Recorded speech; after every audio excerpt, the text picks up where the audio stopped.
প্রিয় দর্শক, আপনারা যে যেখানে আছেন সকলকে প্রীতি ও শুভেচ্ছা জানিয়ে নিউ ইয়র্ক থেকে রতন তালুকদার লাইভ শুরু করছি। দিল্লিতে নতুন প্রজন্মের যে উত্তাল আন্দোলন, বিশেষ করে ছাত্র এবং যুবকদের, দিল্লি কার্যত গত কদিন ধরে অচলেই ছিল বলা যেতে পারে।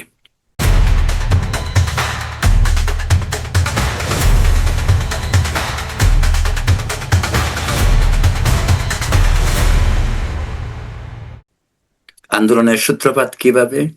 আন্দোলনের সূত্রপাত মেডিকেল কলেজে ভর্তি পরীক্ষা, যেটিকে সংক্ষেপে বলা হয় নিট।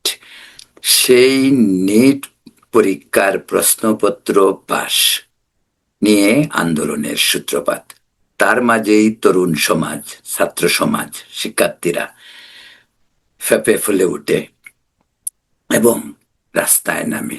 সেই আন্দোলনের নেতৃত্ব দেয় একজন তরুণ নেতা, যিনি মার্কিন যুক্তরাষ্ট্রে প্রবাসী। তার নাম অভিজিৎ দীপ। এবং সোশ্যাল মিডিয়ায় তাদের আন্দোলনের যে শুরু, তা ব্যাপকভাবে আলোচিত হয়, ভাইরাল হয়। বিশেষ করে ইউটিউব থেকে শুরু করে ইনস্টাগ্রাম, ফেসবুক, এক্স হ্যান্ডেল, সর্বত্র এই আন্দোলনটি ব্যাপকভাবে গতি পায়। এমনকি এই আন্দোলনে ইনস্টাগ্রামে যে পরিমাণ ফলোয়ার্স, তা ভারতীয় রাজনৈতিক দলগুলির অনেকের ওয়েবসাইটে যে ফলোয়ার্স, তার চেয়ে কয়েক গুণ বেড়ে যায়। এই আন্দোলনটির পেছনে অনেক ধরনের রহস্য লুকিয়ে রয়েছে। রাজনৈতিক বিশ্লেষকরা ভিন্নভাবে বলবেন। তবে এর মূল বিষয়টি হলো দুর্নীতি এবং এই যে শিক্ষার্থীদের জীবন নিয়ে, শিক্ষা ব্যবস্থার যে আমূল পরিবর্তন তারা চায়, মূলত সেটা নিয়েই এই আন্দোলনের সূত্রপাত। তারপরে এই আন্দোলনের বিস্তৃতি হয় বিভিন্নভাবে, দেশে বিদেশে, ভারতের যুক্তরাষ্ট্রীয় ব্যবস্থায়, এক রাজ্য থেকে অন্য রাজ্যে। বিশেষ করে দিল্লি কেন্দ্রিক এই আন্দোলনটি একেবারে মারমুখী হয়ে ওঠে। গত কয়েকদিনে দিল্লিতে এমন এক অবস্থা তৈরি হয়, হাজার হাজার শিক্ষার্থীদের সংসদ অভিমুখে লং মার্চের যে ঘোষণা দেওয়া হয়, সেই ঘোষণার প্রেক্ষিতেই আন্দোলনটি আরো গতি পায়। এমনকি আস্তে আস্তে আন্দোলনের সঙ্গে একাত্মতা ঘোষণা করে বিভিন্ন মানবাধিকার সংস্থা থেকে শুরু করে সেলিব্রিটি যারা বোম্বের, তারাও অংশ নেয় সেই ছাত্রদের আন্দোলনে। এমনকি ভারতের বিভিন্ন রাজনৈতিক দল, আঞ্চলিক রাজনৈতিক দল বা সর্বভারতীয় রাজনৈতিক দলগুলি তাদের প্রতি সমর্থন জানায়। কিন্তু রাজনৈতিক দলগুলি আবার একটি সীমা লঙ্ঘনের মাত্রাকেও তারা মাথায় রেখেছে, কারণ তারা এই বিষয়টি চায় না যে ভারতের রাজনীতিতে এই আন্দোলনের প্রভাব অন্যদিকে মোড় নিক। যদিও যুক্তরাষ্ট্রীয় ব্যবস্থায় এই আন্দোলন অন্য দিকে মোড় নেওয়ার কোনো সম্ভাবনা নেই, যেটি অনেকেই মনে করছে যে শ্রীলঙ্কা বা নেপাল বা বাংলাদেশের যে জেনজি আন্দোলনের যে প্রভাবে যে সরকার পতন বা যে ধরনের পরিবর্তন এসেছে, এই ধরনের পরিবর্তনও কি ভারতীয় মোদী সরকারের উপর প্রভাব ফেলতে পারে কিনা, তা নিয়েও কিন্তু ব্যাপকভাবে বিশ্লেষণ শুরু হয়েছে। বিশেষ করে একটি বিষয় বলা প্রয়োজন, যে বাংলাদেশে কিন্তু ভারতের এই উত্তাল আন্দোলনে বাংলাদেশে কিন্তু এক ধরনের আনন্দের বন্যা বয়ে চলছে। বাংলাদেশ যেন চাইছে, সেটা অন্য কারণে, রাজনৈতিক কারণ হইতেই পারে। ভারতের কোনো কিছু হলে যদি সেটা নেগেটিভ হয়, নেতিবাচক হয়, তাহলে বাংলাদেশিরা খুব আনন্দ পায়, মজা পায়। ইনিয়ে বিনিয়ে বিভিন্নভাবে খবর প্রকাশিত হয়। যেমনটি দেখবেন আপনার কলকাতা থেকে শুরু করে ভারতের যে কোনো ইলেকট্রনিক এবং প্রিন্ট মিডিয়ায় খবরটি যেভাবে প্রচারিত হচ্ছে ভারতীয় মিডিয়ায়, বাংলাদেশে কিন্তু তার সম্পূর্ণ বিপরীতে নিউজগুলি হচ্ছে। কারণ বাংলাদেশের উল্লাসটা যেন অনেক বেশি, আন্দোলনটা যেন বাংলাদেশেরই আন্দোলন। বাংলাদেশিরা মনে করে ভারতের মোদী সরকারের পতন হলে বাংলাদেশে আনন্দ হবে, উল্লাস হবে, সেটা তারা ভাবতেই পারে। এটা হয়ও সবসময়। আমাদের দেশে প্রচন্ড ভারত বিরোধিতার যে আবহ তৈরি হয়েছে গত কয়েক বছরে, তার মাঝে এই দিল্লির ছাত্র আন্দোলন অনেকটাই যেন অগ্নিতে বৃতাহুতি দেওয়ার মতো, যে তারা এই আনন্দটুকু পাচ্ছে অন্তত বাংলাদেশে। বাংলাদেশের পত্রপত্রিকা মিডিয়াগুলিও ব্যাপকভাবে প্রচারণা চালাচ্ছে, এবং সেই প্রচারণাটা অনেকটাই anti BJP, anti Modi, anti Bharat একটি প্রচারণা সেটা চলছে। বিষয়টি কিন্তু ভারতীয় কর্তৃপক্ষ, রাজনৈতিক দল থেকে শুরু করে ভারতে যারা থিঙ্ক ট্যাঙ্ক, তারাও বুঝতে পারছে এর মাঝে হয়তো বিদেশি অর্থায়ন রয়েছে, এর সাথে এনজিওরা জড়িত রয়েছে, ডিপ স্টেট জড়িত রয়েছে। কিন্তু বাংলাদেশে, শ্রীলঙ্কা বা নেপালে যে ধরনের ঘটনা ঘটেছে, বা আরব বসন্ত যেভাবে হয়েছিল, সেই আবহ কি ভারতে তৈরি হতে পারে কিনা, সেটা নিয়েও অনেক বিশ্লেষণ, আলাপ আলোচনা চলছে। কারণ এই বিষয়টাকে এইভাবে বুঝতে হবে যে ভারত একটি ফেডারেল যুক্তরাষ্ট্রীয় ব্যবস্থা, যেখানে বাংলাদেশ, শ্রীলঙ্কা বা নেপালের মতো অন্তত 30টি দেশকে নিয়ে ভারতের যে অল ইন্ডিয়া বা সর্বভারতীয় যে রাষ্ট্রীয় ব্যবস্থা, সেই রাষ্ট্রীয় ব্যবস্থায় প্রতিটি রাজ্যই স্বায়ত্তশাসিত, এবং কতগুলি ক্ষুদ্র ক্ষুদ্র রাষ্ট্র যেগুলি কেন্দ্রশাসিত অঞ্চল বলে গঠিত। এবং তাদের পুরো নেটওয়ার্ক যেটা, সেটি হলো সরকারের নেটওয়ার্ক বলছে, যার ভিত্তিতে সরকার সাংবিধানিকভাবে নিয়ন্ত্রিত হয়, সেটা হলো ভারতে যুক্তরাষ্ট্রীয় ব্যবস্থা। সেই ব্যবস্থার মাঝে আন্দোলন বিভিন্ন সময় হইতে পারে। আর আগে কৃষক আন্দোলন হলো বাংলাদেশ বা ইসেতে, বা ভারতের কৃষক আন্দোলন থেকে শুরু করে অনেক আন্দোলনই হয়। এই যে আজকে যে আন্দোলন হচ্ছে, এরকম দুর্নীতির বিরুদ্ধে আন্দোলন তো আন্না হাজারি নিজেও করেছিলেন, যার শিষ্য ছিল বলতে গেলে এই যে দিল্লির পরে মুখ্যমন্ত্রী হয়েছিলেন কেজরিওয়াল। তো কেজরিওয়াল শেষ পর্যন্ত কতদিন টিকে ছিল?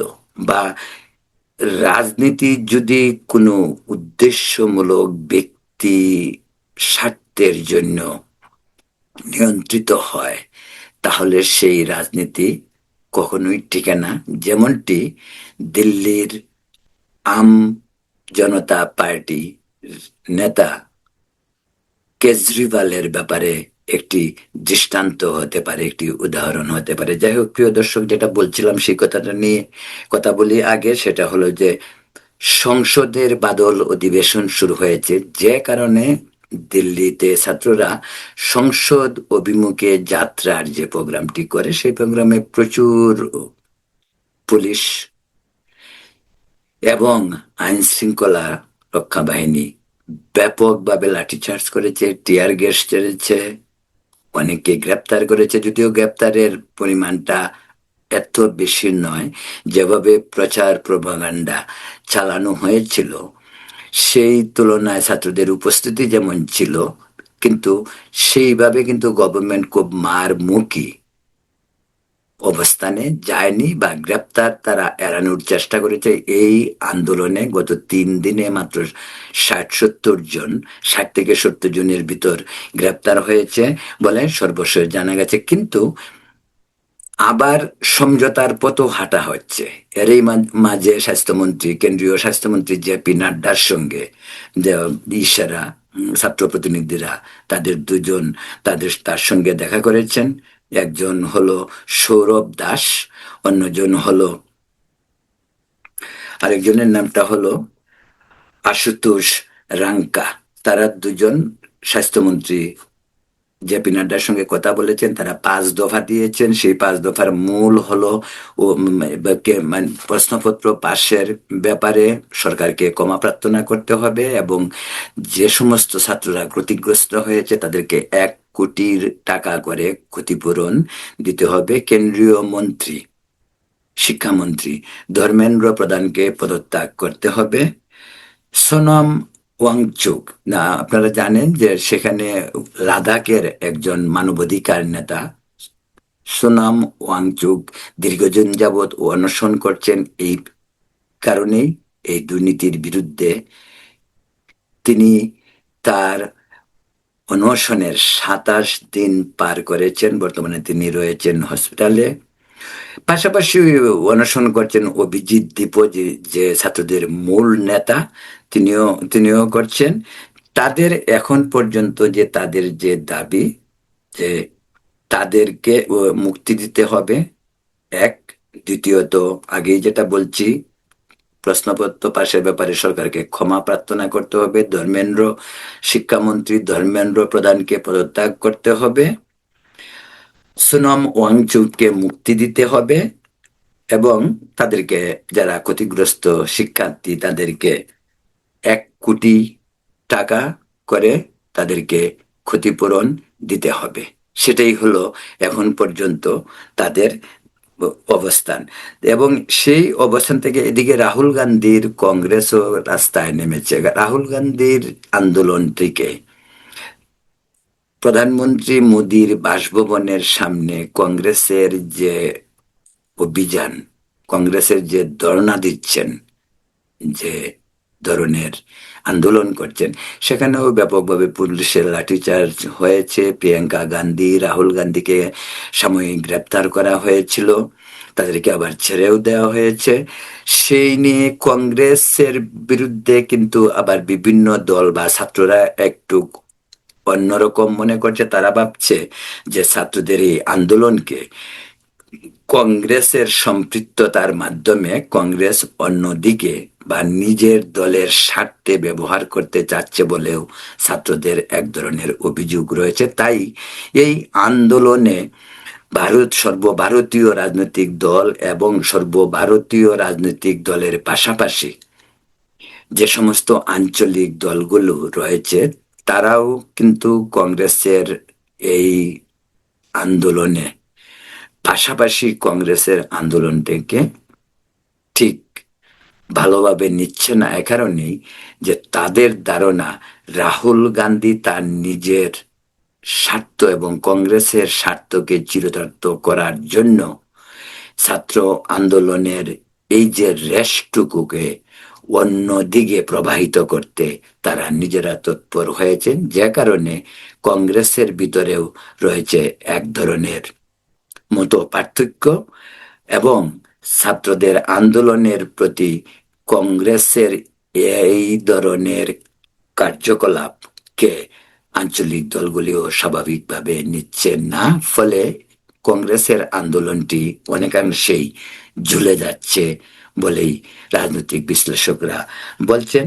ছাত্রদের সঙ্গে কিন্তু এক ধরনের সমঝোতা শুরু হয়েছে, কারণ ছাত্ররাও খুব, যতই বিদেশি অর্থায়ন হোক, যদিও বিষয়টি এখনো তদন্ত করা হচ্ছে, ভারতের কেন্দ্রীয় সরকারের ধারণা বিভিন্ন বিদেশি সংস্থার উস্কানি, অর্থায়ন এবং ষড়যন্ত্রের কারণে এই ছাত্ররা মারমুখী হয়ে উঠেছে, যে কারণে তারা সেই আন্দোলনের যে অর্থ ব্যয় হচ্ছে তার উৎস এবং সেই অর্থ কিভাবে আসছে সেগুলিও তারা তদন্ত করে দেখছে, এবং সেগুলি কারণেই আন্দোলনটি প্রায় প্রশ্নের মুখোমুখি হয়েছে। এখন সবচেয়ে বড় সমস্যা হলো অর্থ। সেই অর্থ কোথায় থেকে আসছে? অনেকগুলি প্রতিষ্ঠান, বিশেষ করে এনজিও প্রতিষ্ঠানের সঙ্গে জড়িত এবং মানবাধিকার কর্মী নামে, মানবাধিকারের নেতা নামে কতিপয় ব্যক্তির অতি উৎসাহ এই আন্দোলনের প্রতি, ছাত্রদের প্রতি। সন্দেহ সরকারকে আরো বেশি করে বাড়িয়ে দিয়েছে। এই কারণেই যে যার ফলশ্রুতিতে আন্দোলনটি নিয়ে ব্যাপকভাবে তদন্তের নির্দেশ দেওয়ার পাশাপাশি সরকারও ছাত্রদের সঙ্গে একটি সমঝোতায় আসতে চাচ্ছে। আপনারা জানেন ভারতের বাদল অধিবেশন শুরু হয়েছিল, অধিবেশনের সাময়িক বন্ধ রয়েছে এবং ছাত্রদের এই আন্দোলনের জেরে কয়েকটি মেট্রো রেল স্টেশনও বন্ধ রাখা হয়েছে, ইন্টারনেট বন্ধ রাখা হয়েছে। পরিস্থিতিকে কেন্দ্রীয় সরকার কঠোরভাবে নিয়ন্ত্রণ করছে, সেটুকু পরিষ্কার। ভারতের পত্রপত্রিকা, বিশেষ করে যারা আমরা বাংলাদেশিরা অতি উৎসাহ ভারতের ব্যাপারে, আমরা ভারতের খবরগুলি যদি দেখি তাহলে আন্দোলন সম্পর্কে একটি ধারণা পাওয়া যেতে পারে। সোশ্যাল মিডিয়ায় বিভিন্নভাবে বিভ্রান্তিকর তথ্য ছড়ানো হচ্ছে, কিন্তু বারবার আমি এই কথাটা বলতে চাই যে ভারতের এই আন্দোলন, বাংলাদেশের যে আন্দোলন, নেপালের আন্দোলন, শ্রীলঙ্কার আন্দোলনের মতো এই আন্দোলন করে মোদী সরকারকে ফেলে দেবে, সেখানে অভ্যুত্থান হয়ে যাবে, এইগুলি অলীক স্বপ্ন। বাংলাদেশে এ নিয়ে অত্যন্ত চর্চা হচ্ছে। বাংলাদেশে যারা সোশ্যাল মিডিয়ায় কর্মরত তারা ভিউয়ার বিজনেসের জন্য ব্যাপকভাবে বিষয়টি নিয়ে আলোচনা করছে। বাংলাদেশ, এমনকি বাংলাদেশের জাতীয় পত্রপত্রিকাগুলি, জাতীয় টেলিভিশনগুলিও পর্যন্ত বাংলাদেশের মানুষের মনে কি চায়, মানুষ কিভাবে মানুষ খুশি, ভারতের নেগেটিভ বা নেতিবাচক নিউজ যখন প্রচারিত হয় তখন তাদের ভিউ বাড়তে থাকে। সেটার কারণে বিভ্রান্তিকর তথ্য, গুজব এসব বাংলাদেশে ছড়ানো হচ্ছে। কিন্তু প্রকৃতপক্ষে ভারতে যে আন্দোলন হচ্ছে সেটি ছাত্রদের স্বার্থের আন্দোলন।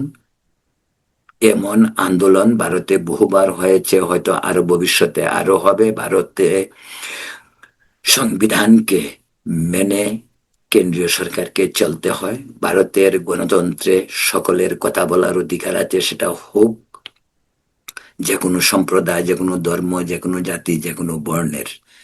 ভারত সবসময়ই গণতান্ত্রিক সমাজ ব্যবস্থায় প্রতিটি মানুষের অধিকারকে গুরুত্ব দিয়ে থাকে, যার কারণে আজকে ছাত্ররা যখনই কোনো সমস্যা হয় তখনই ছাত্ররা রাস্তায় নামে, কৃষক রাস্তায় নামে, শ্রমিক রাস্তায় নামে। সেটা অধিকার আদায়ের একটি অংশ বলা যেতে পারে।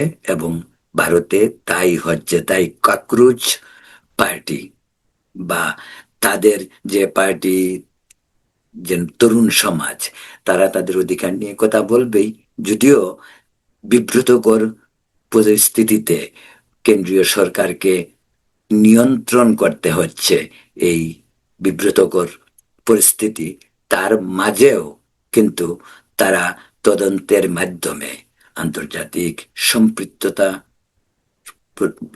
বিষয়টিও অত্যন্ত গভীরভাবে তদন্ত করছে।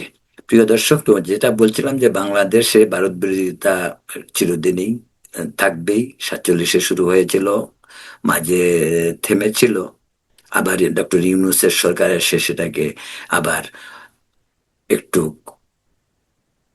কি বলে উত্তেজনাকে আর একটু বাড়িয়ে দিলেন। বাকি প্রেমে বললেন যে পাকিস্তানকে আমরা ঝাড়ু দিয়ে বিদায় করেছিলাম 71-এ, সেই বাকিদেরকে আবার ডক্টর ইউনূসের মদতে আনা হচ্ছে। জামাত তো রয়েছেই, বিএনপির ভূমিকাটি এখনো অস্পষ্ট। মাত্র সবে ক্ষমতা নিয়েছে বিএনপি, বিএনপিও বলতে গেলে এক ধরনের উভয় সংকটে, সাম রাখি না কুল রাখি, কোন পথে যাব এমন একটি দ্বিধা দ্বন্দ্বে মাননীয় প্রধানমন্ত্রী তারেক রহমানের যে অবস্থান তা পরিষ্কার। তিনি কথা কম বলেন, তিনি কথা শুনছেন, কোন দিকে আগে এগিয়ে যাবেন বা কতটুকু তার দৃষ্টি, সেটি এখনো বোঝা বড় মুশকিল।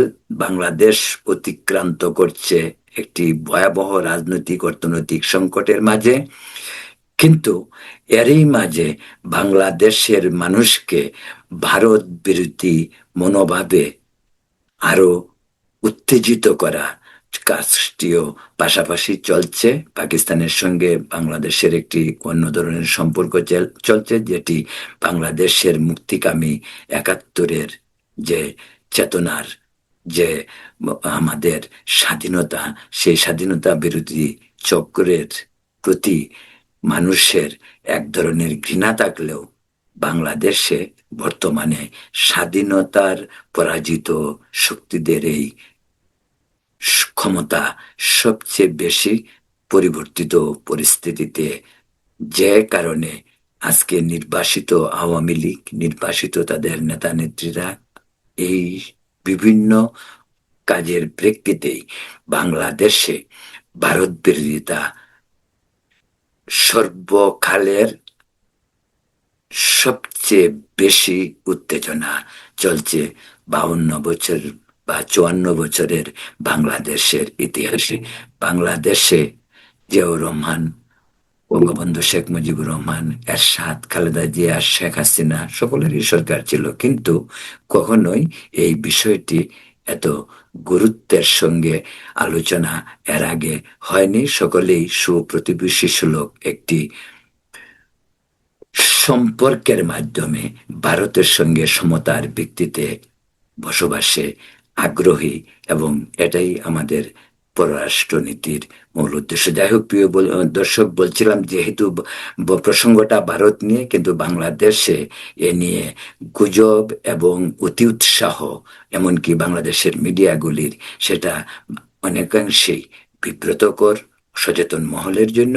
তবে এই গুজব সোশ্যাল মিডিয়ায়, বাংলাদেশের পত্রপত্রিকায়, বাংলাদেশের মিডিয়া, ইলেকট্রনিক মিডিয়ায় চলতেই থাকবে, কারণ ভিউ ব্যবসা বলে কথিত একটি শব্দ রয়েছে। তারা সকলেই ভিউ ব্যবসায় মগ্ন। তাই এ ধরনের ভারত বিরোধিতা আমাদের দেশে চলতেই থাকবে, যদিও এর পরিণতি যে খুব শুভ আমাদের জন্য, স্থিতিশীলতার জন্য, অর্থনীতির জন্য, রাজনীতির জন্য তেমনটি নয়। প্রিয় দর্শক, এখন এ পর্যন্তই। ভালো থাকুন, সুস্থ থাকুন এবং নিরাপদ থাকুন। ধন্যবাদ।